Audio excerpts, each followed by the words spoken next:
Et il y a aussi, je trouve, des injonctions maternelles qui ont pas mal, disons, déterminé tout ce qui reste dans le subconscient des femmes de nos générations.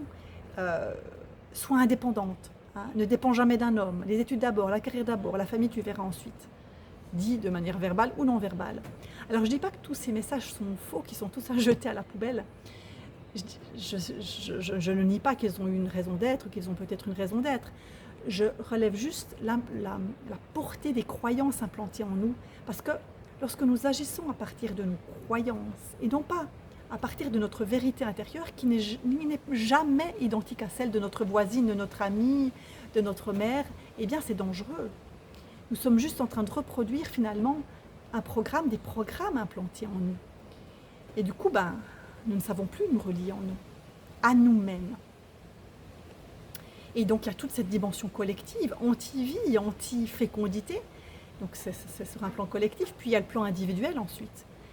Tous les programmes mémoriels qui bloquent la vie. Et ça, souvent, c'est très très inconscient parce qu'on n'en a pas conscience justement. On n'en sait rien. On connaît assez peu la dimension des fois transgénérationnelle de notre histoire d'âme. Et pourtant, c'est bien là, tu vois. Il y a beaucoup de, ce que je constate dans mes accompagnements, beaucoup de deuils qui ne sont pas faits. Qui ne sont pas faits dans la famille. Même des deuils d'êtres qu'on ne connaissait pas.